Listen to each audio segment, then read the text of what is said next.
আসসালামু আলাইকুম রহমতুল্লাহি ওয়া বারাকাতুহু। আজকে তৈরি করেছি গোস পরোটা বা কিমা পরোটা, যেটাই বলেন না কেন। এখন দেখাবো প্রস্তুত প্রণালী। আমার সাথে থাকুন, ভালো থাকুন। আর আমার যদি ভিডিওটা ভালো লাগে প্লিজ সাবস্ক্রাইব করুন। আশেপাশে আপনার আত্মীয় স্বজন যারা আছে তাদের দেখার সুযোগ করে দিন। এখন দেখাবো প্রস্তুত প্রণালী। গোসের পরোটার জন্য আমি এখানে গোস ঝুরি করে রেখেছি, দেখেন তৈরি করে রেখেছি। আর এটা হলো আমি ময়দা মাখিয়ে রেখেছিলাম ইস্ট দিয়ে, আর দিয়েছি তেল, আর দিয়েছি সামান্য লবণ। আমি 3 কাপ ময়দা এখানে নিয়েছি। ভালো করে আধা ঘন্টার জন্য আমি মাখিয়ে রেখেছিলাম। এই দেখেন ফুলে গেছে আমার ময়দাটা। 4টা ডো বানাইছি। এখন আমি এইভাবে কীভাবে গোস দিব দেখা। এই দেখেন আমি এই ডোটা নিয়েছি। এই ডোটা আমি মাঝখানি করব, তারপর করে আমি গোসের পুর আমি দিয়ে দেব এইভাবে।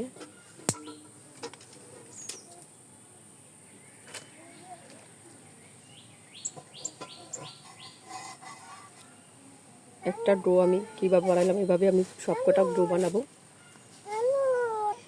একটা আমি বেলে দেখাতেছি।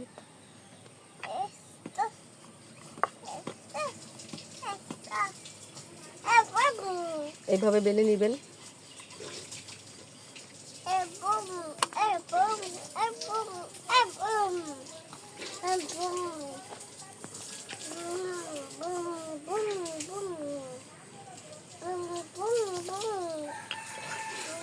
তৈরি হয়ে গেছে দেখেন। এক করে সব কটা বেলে নিব আমি। করে আমি ফ্রাই প্যান দিয়েছি, এখন আমি পরোটা দিয়ে দেবো।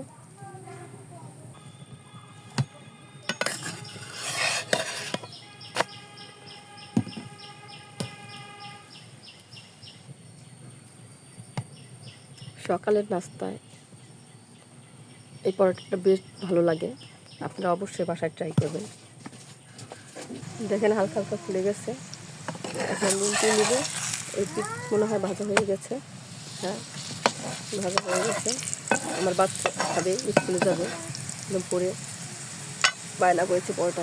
ভাবলাম কী করুন, তাই গোস ছিল যেহেতু ভুনা গোস, এটা আমি এখন ঝুরি করে আমি ওকে পরোটা বানিয়ে দিলাম। ওরেও দিব আর আমরা নিজেরাও খাবো। হয়ে গেছে আমার পরোটা, এখন আমি নামিয়ে নেব। এখন আরেকটা আমি দিয়ে দেবো।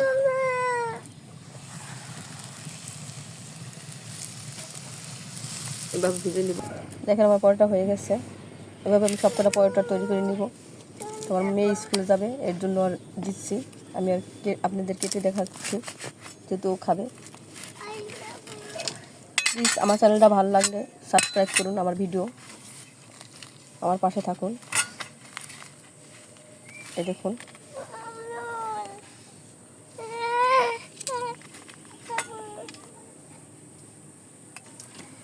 গরম গরম, দেখেন আমার ছেলে ছোট বাবু খেতে চাইতেছে। গরম তো খেতে পারবে না, তাও করতেছে। তোমার মেয়ে খাবে, নাও খাও বাবা। কেমন হয়েছে? দারুণ। আজকে পর্যন্ত আবার নতুন কোনো ভিডিও নিয়ে আপনার সামনে উপস্থিত হবো। সে পর্যন্ত ভালো থাকুন, সুস্থ থাকুন। আসসালামু আলাইকুম রহমতুল্লাহি ওয়া বারাকাতুহু।